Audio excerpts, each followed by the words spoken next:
It is 1 o'clock. It's the fourth hour of three-man front on this Taco Tuesday. Conrad and Landrum been out at Social Taco. They're in Homewood. Me and Molly here in our studios, high atop Red Mountain here in Birmingham. You want chicken feathers? I've seen you guys been chowing down on those. Me and Molly, they're good. Little jealous up here. No chicken feathers Don't for get us. jelly. Yeah. Tomorrow is National Signing Day. There's been a little bit of drama going on, Conrad, with a five-star quarterback that has been committed to the University of Georgia. News came out about 2 hours ago that he had flipped his commitment to Vanderbilt. I saw some graphics and all that kind of fun stuff, but apparently maybe he has not communicated with anybody about what's going on with his potential commitment. Yeah, so that's what I'm trying to figure out. And, I mean, this seems to be his legitimate account. I mean, he's followed by, funny enough, Lane Kiffin. But, you know, Pete Thamel, other people that are heavily involved in the college football world. And, yeah, Jared Curtis, he posted this on Twitter about an hour ago, says, quote, "Don't know where all of this is coming from. Haven't had a chance to talk to either school yet.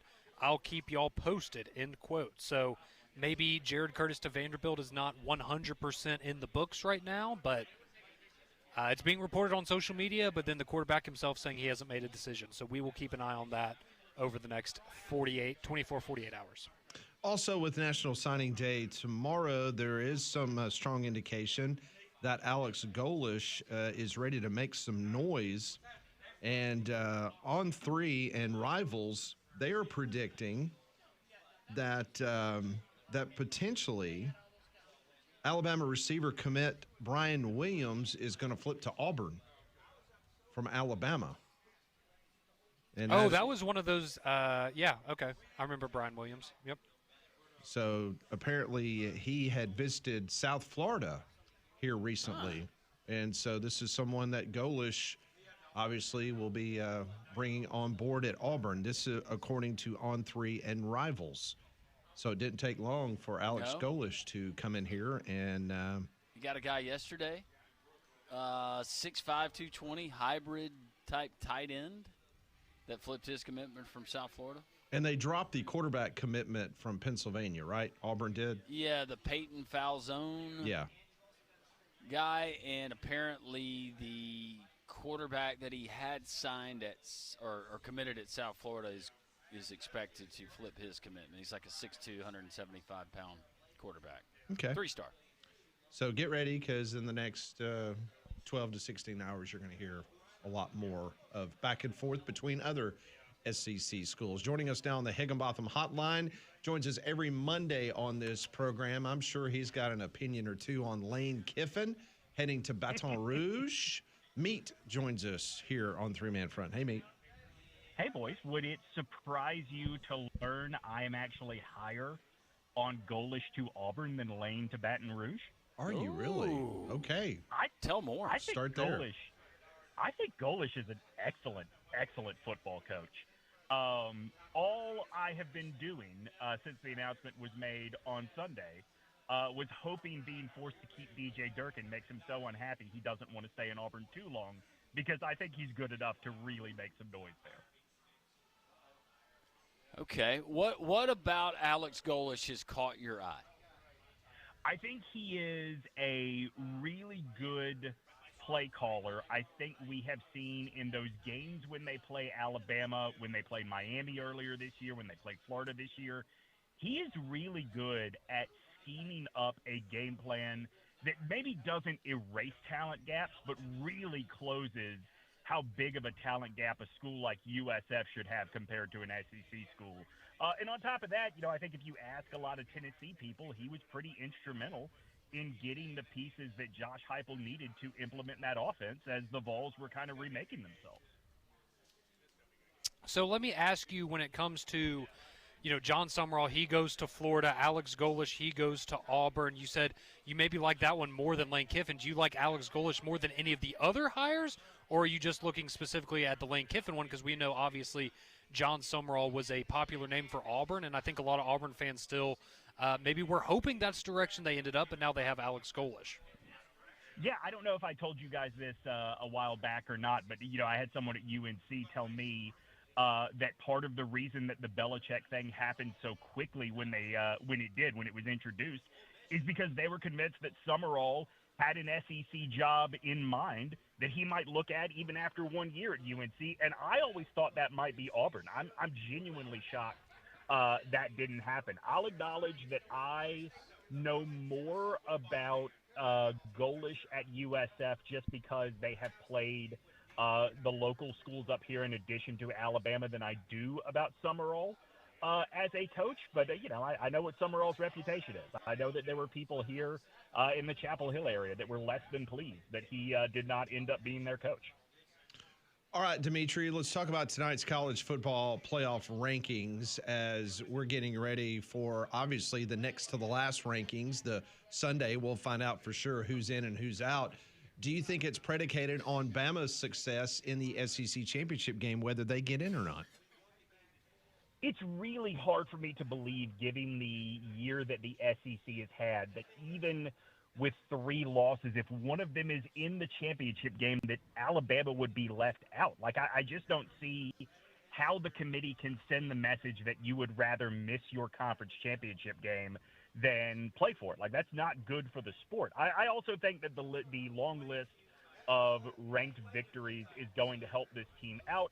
I think we talked about this last week. Last year, the committee kind of proved that if you are in your conference championship game, they will not hold what happens in it against you, picking SMU as that final at-large team last year. I just find it hard to believe that at this point there is a legitimate way to leave Alabama out of the playoff, even if they lose that game.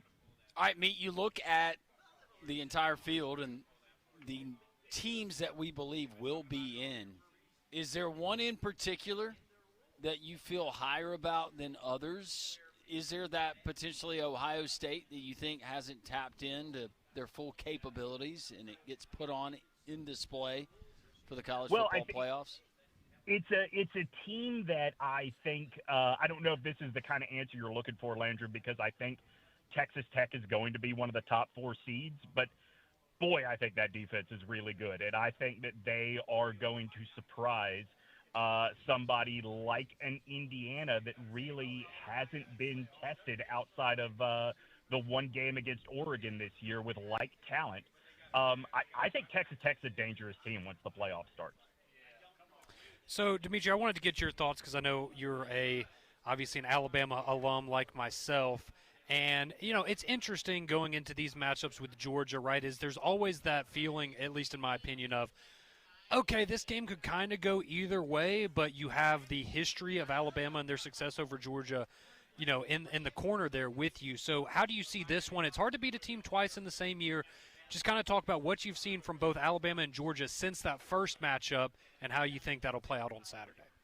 Yeah, I think Georgia has this is tough because I think Georgia has shown that they have made improvements, but also Georgia has some of the same offense problems that plagued them against Alabama. Conversely, I think Simpson, and as a result, the Alabama offense has kind of regressed a little bit. Not so much that I don't think they could get the job done, but I don't feel great about playing a mind like Kirby a second time because you know that he is going to have that coaching staff poring over that first game to look for any sort of tendencies that they feel like idiots for not catching the first go-round. So we will continue to debate whether 12 teams is just right, whether we should expand to 14 or 16. The Big Ten would love to see it at 24, but based on what we might see tonight and Sunday, Demetri, we might be all endorsing a 24-team playoff. How do you stand there in regards to how many teams will be the sweet spot for a CFP? Well, what I like about 12 is you have 3 different levels to play for. You're playing for a bye, you're playing for a home game, you're playing to get in. Like, everybody has incentive to stay competitive throughout the season. I have a radical idea that everybody, when I say it, thinks I'm nuts, but tell me what is so bad about it. What if there was no set number and the committee's job was just to determine how many teams actually deserve to be in this thing? And maybe some years it is 16, and maybe some years it's 4. I like that idea. If some years we are looking at this and we are going, okay, there's 6 teams that legitimately can win the national championship, I don't think we have to invite, Michigan, let's say. I think that most of America would be very happy about that. Yeah, but do we trust the people who tell us that there's only a legit 6 teams that can win a national title? I mean, no, probably not. But, like, did we trust the computers when we were doing the BCS? Did we trust the tiebreakers that we relied on in the 80s and 90s for who got the spot in the Sugar Bowl? Like, no one's ever going to be happy with this sport. Let's embrace being weird. There's a lot of weeks where I wish we'd just go back to the computers. I have said all along, I think the perfect compromise would have been to let the computers make up the 12-team playoff.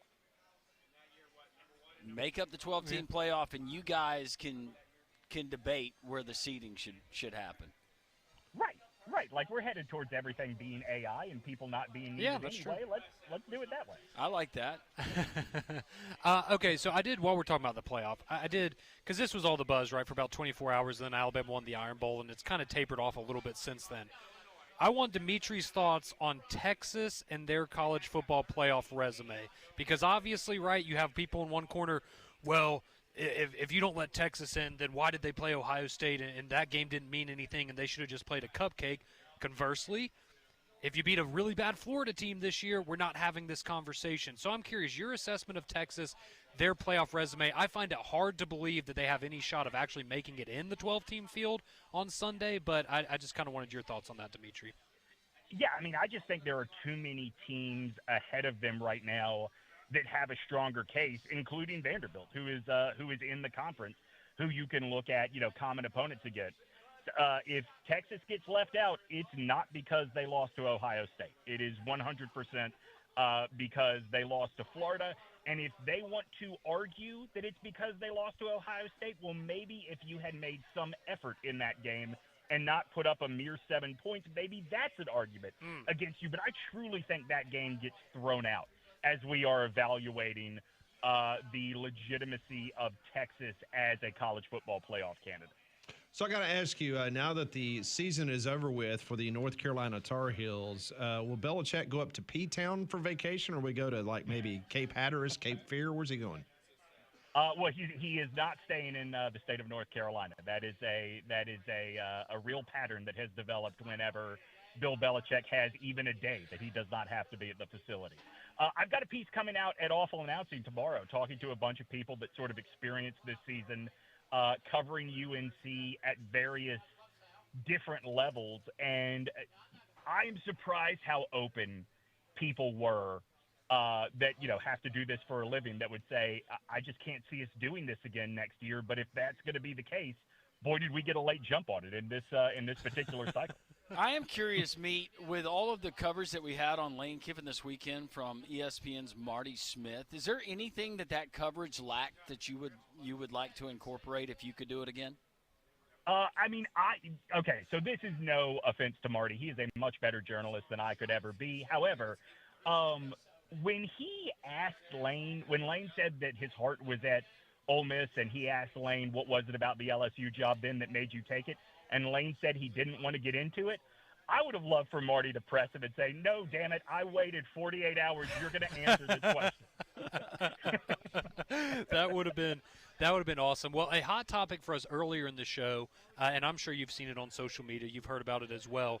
But the reports that of the many things that Lane Kiffin left behind in Oxford, one of those was Juice Kiffin, the Labrador. Your thoughts on that, and does that make Lane Kiffin the most despicable guy in the Southeastern Conference for abandoning old Juice Kiffin in Oxford? Well, I have heard from one of our personnel guys at SECCU, he didn't abandon Juice. Juice was never his to begin with. And if he was pretending to have a dog and pretending to do hot yoga, then Lane, my guy, you got to get some therapy because you have lost sight of when lies even matter at this point. My God. Like Lane Kiffin, in about 48 hours or less, reminded us all, underneath the makeover, I'm still Lane Kiffin. Don't you worry. Do we at some point find out that Landry Knox and the other one are not even his? That is, boy, what a turn that would be. I, for the sake of your broadcast license, do not want to go down that road. No, and I don't want you to. I just, on the surface, maybe that was his, hey, I'm going to. This is going to look great from the photo op. Everybody get in here. Landry's the oldest daughter, the one that is dating the LSU football player, right? Yeah.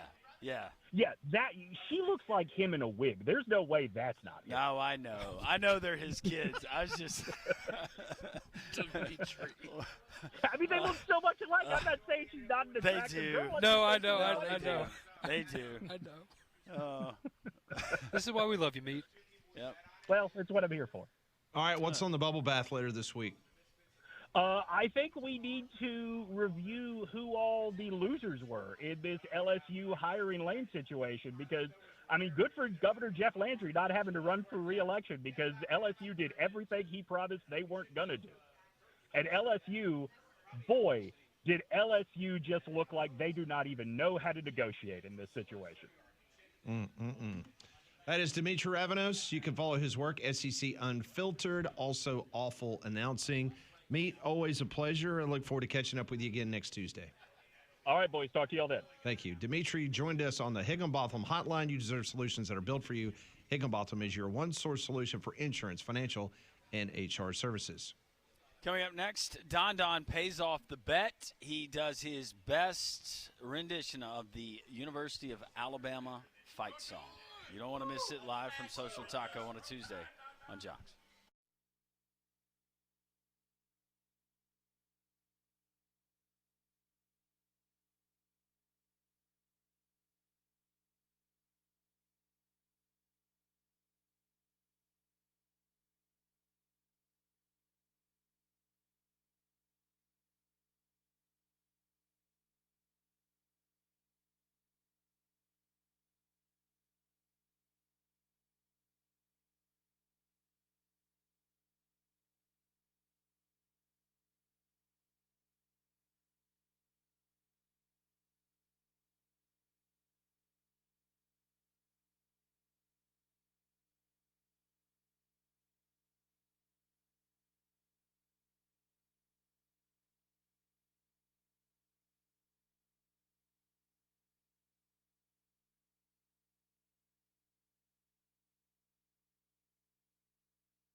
Live at Social Taco here in Homewood. Landrum and Conrad.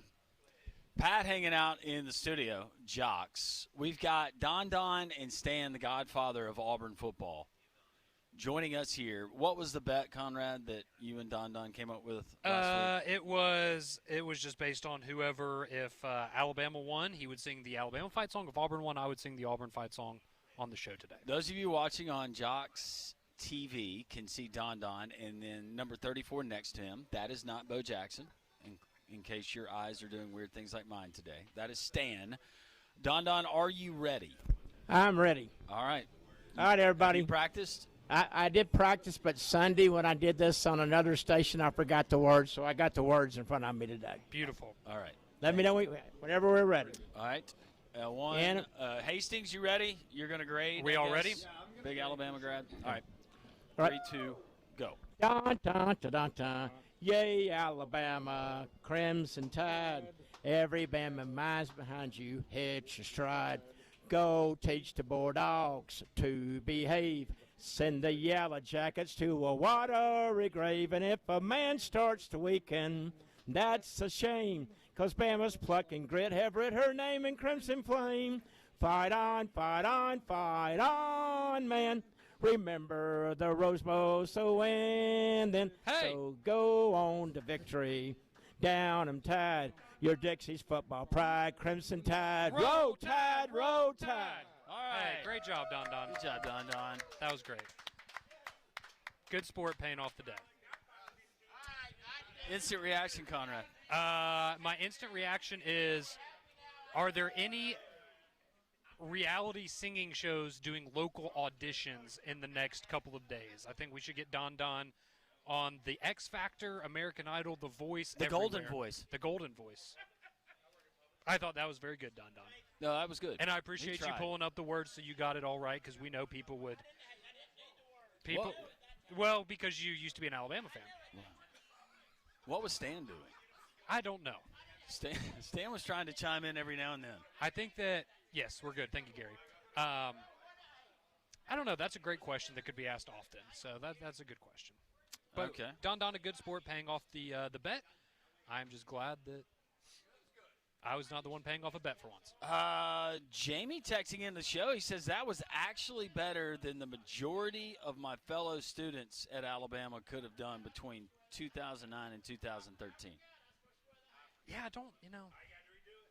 do you remember when you were in high school, did you have to learn the alma mater for your high school? Yes. Did you actually remember it? Did you just remember it for like a day or something? Because we had to do it. I we had to remembered it for a memorize day. My college, Yeah. I still remember. Yeah, different. But I just remember in high school we all had to learn the alma mater and recite it in class one day, and The only one, they would play it at the pep rally at the very end, and everybody would link arms. Correct. And the only words that anybody knew was at the very end, honor and loyalty. There you go.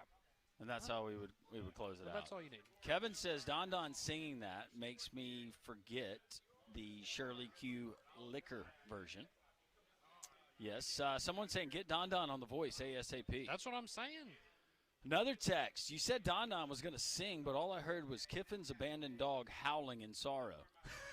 Ben from Scotland. Yes, our new favorite Social Taco visitor from Scotland. That's funny. That was good. It was. I will say this. It was better than I thought it was going to be. Yep. And I think we can all agree that was the case. Right. You got Alabama fans that are texting into the show and saying that it's better than some Alabama fans do it. He probably did better than I could have done. I have a horrible singing voice, so I appreciate him putting up and doing the fight song. That was fun. Yep. We have fun up here at Social Talk. We do. You can join us every single Tuesday from 11 to 2. That's when the doors open. And if you can't get in at that time, then you can come up here Monday through Sunday and enjoy all the fun, whether it's a half-off happy hours 3 to 6 Monday through Friday, or you can enjoy brunch on the weekends. They got the bottomless tapas brunch, so maybe before the SEC championship you want to get a little brunch on. You can do it here on Saturdays and Sundays from 10 to 2:30, and you can inquire about holiday get-togethers as well. I was not about only to here, say, but across the way. Yeah, I heard some rumblings about maybe a Christmas gathering, an early Christmas gathering next week at Social Taco That's for right. the show. So that will be a lot of fun, and hope a lot of people show up for that. But again, I mean, we've had new faces each and every week. Today was no different. Awesome to see people show out and come and support the show and have a good time talking college football. So the season will be over before we know it. So let's make the most of the time we have left together. Landon. But while it's still here, we've got signing day that's coming up. They still sign kids from high school. It's not as a big a deal as it once was, but still very, very important for some of those prospects and the schools that they'll be going to. Auburn still trying to do some work as Golish getting hitting the ground, I guess, and he started running and trying to make up, and already apparently making some headway with some of these recruits. Yeah, no, it seems like, again, you saw within, 8 to 12 hours after Alex Golish, I guess, had gotten the phone call from John Cohen and accepted the job. He was already on the plains of Auburn. You saw pictures of him. I saw a picture with him and Shadarius Tootle like early afternoon on Sunday, right? Like he was already getting in and trying to forge those relationships and keep a lot of these guys committed to Auburn. So certainly a lot to look forward to there. I will say, though, again, we're talking about signing day and the big news that, has been confirmed by some places, but then straight from the player, maybe not all said and done yet. But go back 12 months, and I know how great of a year Vanderbilt had last year, but go tell a Vanderbilt fan that they're going to go 10-2 in the SEC this year, miss the college football playoff, and potentially land the number 1 overall recruit in college football. I don't think any of them would have believed you. No. But that's exactly the world that we live in now and how quickly things can change in college football. It's very cool. And it's a question that everybody's asking, not that it's just one player, it's the culture that he's built, but Diego Pavia, you can't convince me he's not a vital part of that team. Just the guys the guys around him, he elevates everybody else's play. Just with his determination, how he carries himself and being a leader on that football team. But the immediate question is, all right, life after Diego. Can Clark Lee sustain this? I don't know about a 10-win level, but I do believe now with Clark Lee and having the blueprint, how to get it done, you've had the success now a couple of years in a row. Vanderbilt is now viewed totally different than it used to be. If you're Clark Lee, and I have to imagine someone will give him an opportunity. We'll see if he actually makes a roster or not. I would think Diego Pavia would have an opportunity to earn a roster spot in the NFL based on what he's shown in college. Let's say that doesn't work out for him. If you're Clark Lee, do you bring Diego Pavia in as a member of your coaching staff? If he wants to, yes. I think you absolutely do everything in your power to keep that guy around the program. Is obviously not in an invasive way, but I think you want him to be a part of that program as long as he wants to be a part of it. I'm right there with you. And I think that's probably something that Clark Lee has. I don't know what Diego Pavia's intentions are, but I would think keep an guys offer around would like that we're part of laying that foundation of the culture. Absolutely. And how long Clark Lee might be there. But people view Clark Lee a lot differently now as a head coach. Oh, yeah. Just given how much interest he received from job openings, including John Cohen, the AD at Auburn. We continue here from Social Taco. Coming up next, we got Pat Smith with questions for the group that we will try to answer. Pat ponders on the way on this Tuesday, right here, your home for college football and more. Jocks.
132 hanging out, Hastings, and so many of our other great Jocks listeners hanging out at Social Taco.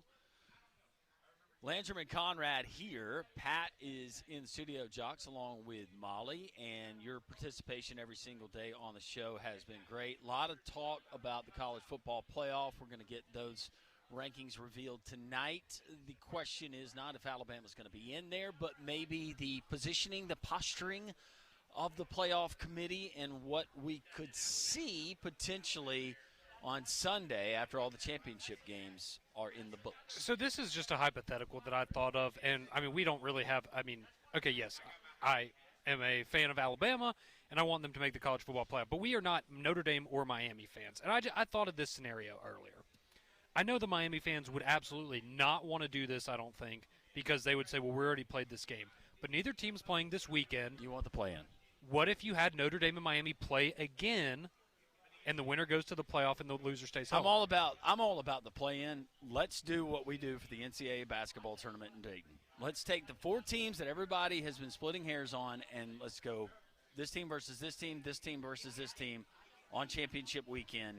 Or you do Alabama, Miami, and Notre Dame, BYU or something. You know, whatever. Yeah. I think something like that could be fun. But I was just curious because if you're a Miami fan, you might be upset and go, well, we already beat them. We don't need to play again. But if that's your only way to get in is to beat them again, you would obviously take that opportunity. So that's just – it would never happen. But that would be a fun hypothetical since neither team's playing in a conference title game. Let them play. And speaking of fun hypotheticals, we get them every single day with Pat asking questions. He comes up with 5 questions. Sometimes we get a bonus. We try to answer as a group. We have no idea what the questions are going to be.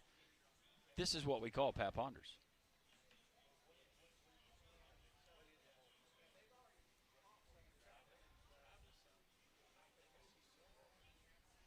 Brought to you by Courtesy GMC and Trustful Runoff of I-459 exit 32. Visit their online inventory at courtesybirmingham.com. Question number 1. Which was more a shocking result during the Iron Bowl? Was it Cam Coleman's game-losing fumble or Ryan Williams not being targeted one time? Ryan Williams not being targeted one time.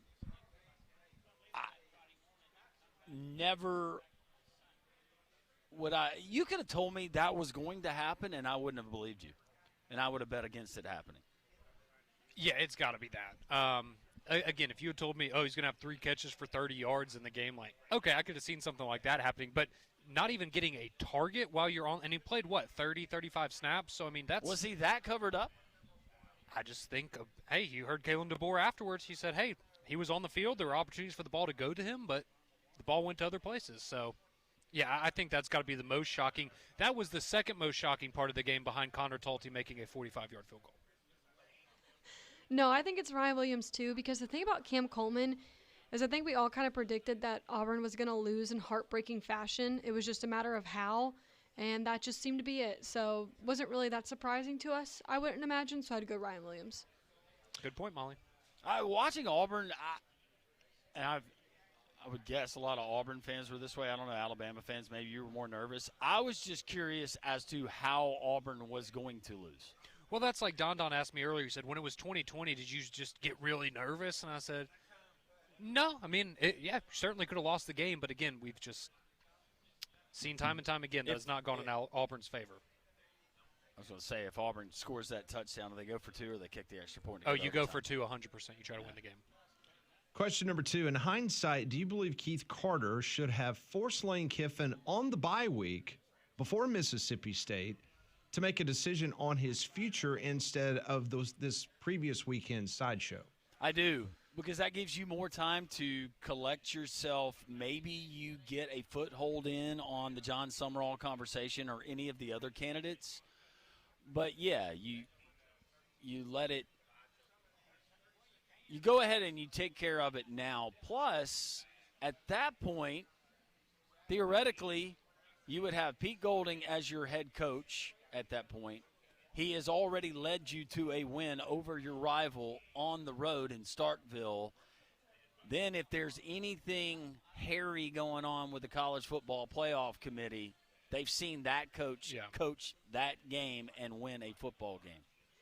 Unless he had lost that game. But they could have lost it with Lane Kiffin, too. That doesn't support my argument. No, I know. I know. Well, okay, so see, that's my answer is like in hindsight, the answer is yes. But in the moment while the situation was evolving, I don't necessarily blame Keith Carter because I do think that he truly believed there was a chance. Now, maybe it was a 10% chance, 20% chance, I don't know. But he really do, I believe, think that Lane Kiffin, there was a chance he would come back. And so from that standpoint, I can understand why you wanted to drag it out as long as possible because you felt like you were still in the race to keep Lane Kiffin. But in hindsight, yes, but hindsight's always 20/20, so that's, I don't know if that's fair. 50-50, Pat Dye. 50-50, there you go. See, I have the same thought process as Conrad because Lane Kiffin, as we know, is such a wild card. I feel like we didn't really know what decision he was going to make until probably the day that he made it. And I know we heard some things, but like you said, Keith, he did have a hope that Lane Kiffin would stay at Ole Miss. So maybe they didn't want to move on too early in case he did change his mind because, like I said, Lane Kiffin's a wild card. It feels like we never know what's going on in his head. Next question. When Lane Kiffin went to Tennessee for the first time as Ole Miss's head coach, fans were throwing golf balls and mustard bottles at him. Next year, he will take his LSU Tigers to Oxford. What is the most likely item that will be thrown at him during the Ole Miss LSU game? All right, so I'm getting a little creative here. Undergarments? Perhaps. I was Underwear. thinking more. I'm just trying to think of what you could get a ton of. Like maybe it's ping pong balls or something, but you get something like that you can throw on the field in mass that has Juice Kiffin's face plastered on it. Ping pong balls are going to be a problem, though, unless you attach them to something with weight. Okay, so maybe like a mini Nerf footballs or something like that where it's not going to hurt anybody if it hits them, but you can get a lot of them and you can plaster it with, a picture of Juice Kiffin or something like that. Do they make glitter cannons? Oh, God, that would suck. I don't know. Molly would know. Molly, do they make glitter cannons? You hit him with some fly I could paper. make a glitter cannon. Then you turn the glitter cannon on him, and that glitter's just all over him. Oh, that'd be miserable. I don't know.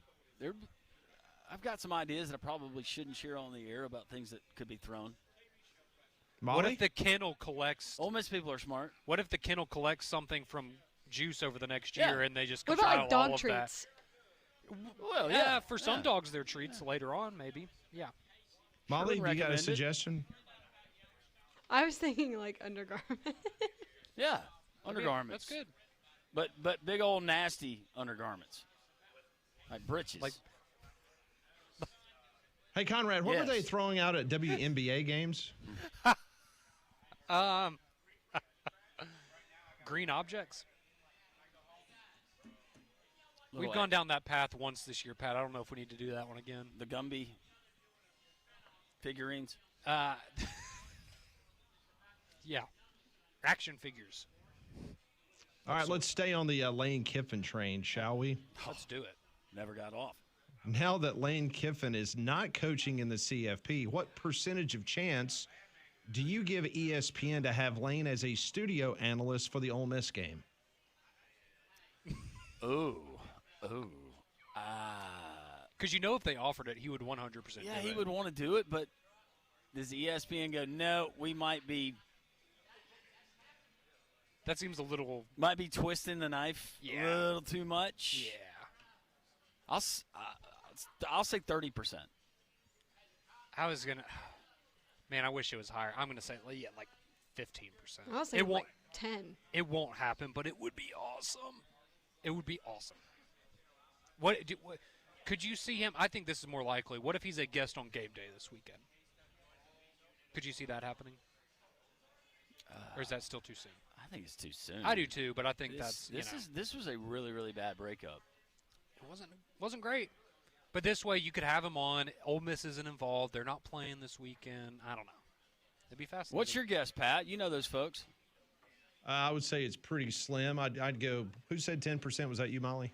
Yeah, I'd say about that.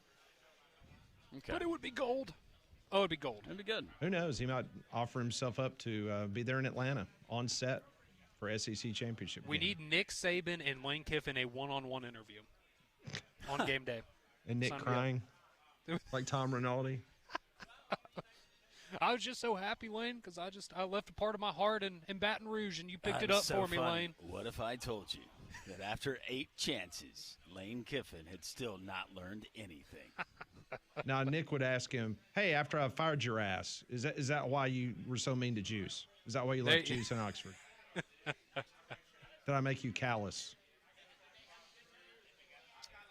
Somebody just texted in going back to what would be thrown, and somebody said Ole Miss fans should find out the LSU team hotel do wake-up calls to his room every half hour, starting at midnight.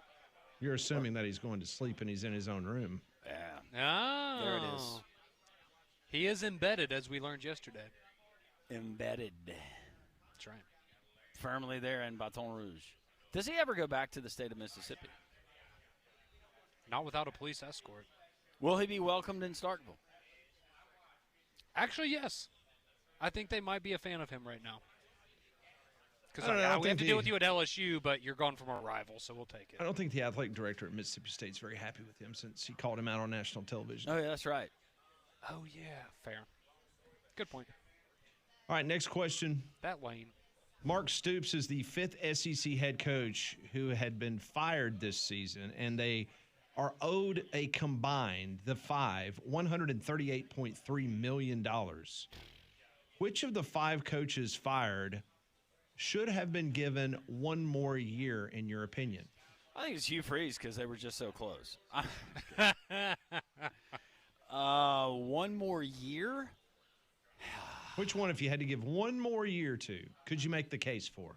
If I could make the case for Pittman, Napier, Freeze, Kelly, or Stoops? It's got to be Sam Pittman, right? No, it'd be Kelly. I was gonna go Brian Kelly. It'd still be Brian Kelly. And the reason I make the case is part of that $54 million buyout. But also. But now that you know you got Lane Kiffin. Yeah. That's why I went Arkansas, because I think, again, not saying Ryan Silverfield won't do a good job there. It's just that's the one that. Yeah. You're kind of like, yeah. Yeah. I would have wrote it out with Pittman for another year. And, look, I know that they're really, really excited about Will Stein, but.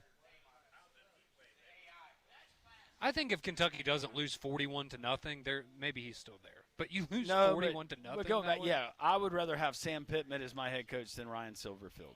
I love Sam Pittman. Molly, you said Brian Kelly? I'd go Brian Kelly. Mm-hmm. All right, bonus question. This is brought to you by BB. You've just returned from a trip only to discover that at some point you lost power that tripped a breaker and all of your refrigerated and frozen foods have been spoiled. What's your reaction? Here's your options. 1, do you immediately get busy dumpling and cleaning? Do you check into a hotel and hire a third party to do the cleaning and sanitizing? Or you just do something completely different than the first two? No, I bite the bullet, clean it all out, don't take any chances.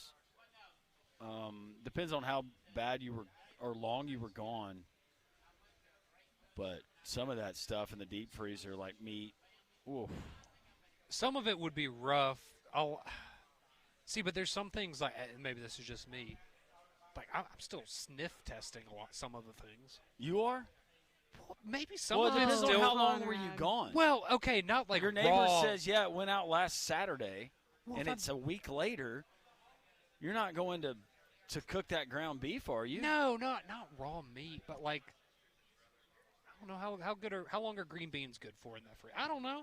I had a buddy of mine. I feel like you could sniff some of it and be like, oh, maybe we could get away with that. I'll go ahead and say it. Big Joe Heitch, Bart Heitch's dad, would not refrigerate his mayonnaise.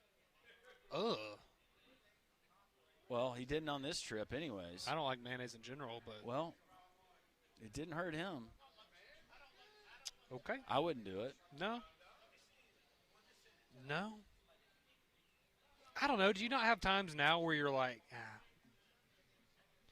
Do you not have times now where you're like, oh, this is what we have in the refrigerator, and you're like, maybe this is 50-50, but I'm going to roll the dice anyways? I used to be that way, and not anymore, man. Oh, okay. Well, I guess I'm still at that. Get gut rot a couple of times. Well, I guess I've just been lucky. Yeah. There's been a couple times with Paige and I where I'm like, I don't know about this, but what's the worst that can happen? Some turkey, even if it's, man, this is me. This turkey's fine. I can't bring myself to eat it. I should probably be more like that. No, you're fine. I mean, you've probably consumed a lot more gross things than me in my life. I would, yeah, probably so. Molly?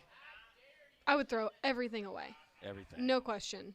I'm way too picky of an eater, and I'm like you, Landrum. If something's been in the fridge too long, it gets tossed. I had some turkey blood that had gotten down into my mini fridge downstairs in my mudroom. Uh-huh. And couldn't figure out where the smell was coming from. Finally, I figured it out, just to let you know, and I sprayed out, took it outside, dumped it all out, sprayed it all out. Yeah. That mini fridge is still Smells outside under my deck. Like it smelled that bad? Yeah, and it's fine, but I still cannot bring myself to put it back into use. Yeah. Because I remember that smell, how bad it was. That is today's Pat Ponders, brought to you by Courtesy GMC and Trustful. Get by and see them off of I-459 exit 32. Check out their online inventory at courtesybirmingham.com. We continue as we broadcast and close up things from Social Taco in Homewood right here on this College Football Playoff Predictor Tuesday on Jocks.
$151. It's almost closing time. You can join us at Social Taco every single Tuesday, but if you can't make it in, like Whiskey, he just came in a little bit late. Sometimes your work schedule doesn't dictate that you can get up here. You can come by anytime Social Taco with us. Weekends for the Bottomless Tapas Brunch, 10 to 2:30. Saturdays and Sundays, the half-off happy hour, 3 to 6. Appreciate Dave and all of our friends and Michael for taking care of our group here at Social Taco. Prize Picks, it was good to us last night, Conrad. Oh, yeah. We were winners in professional football. You can join millions of users. Sign up for America's #1 fantasy sports app. It's Prize Picks. It's really simple to play. You pick more or less on at least 2 player stats. If you get your picks right, you can cash in. Last night we went quarterbacks and total passing yards, more or less. It's very, very simple. Tonight we're going to do our first collegiate basketball. And a name that people might remember. Oh, yeah. Cheddar Bacon Lasagna. Ah. Chad Baker Mazzara, USC, at Oregon. 22.5 points, more or less, for Cheddar Bacon Lasagna.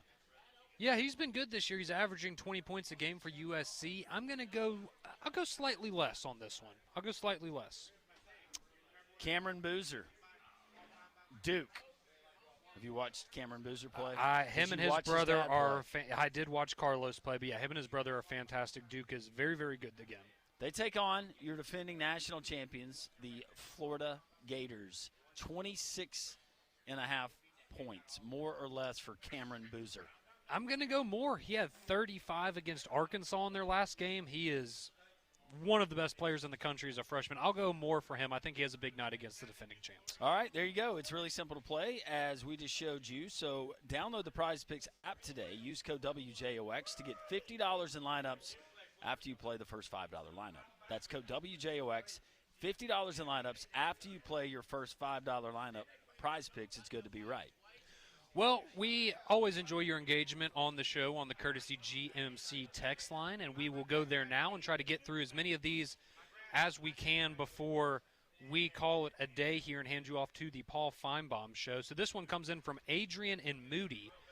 Chimes in. He says, if you guys think that a loss in the SEC championship will keep Bama out of the playoff, then you can go make a boatload of money right now with the bookies, because they are currently minus 4,000 to get into the CFP. And if that's the case, then that's an increase, because I saw minus 3,000 last time I looked. I'll look it up.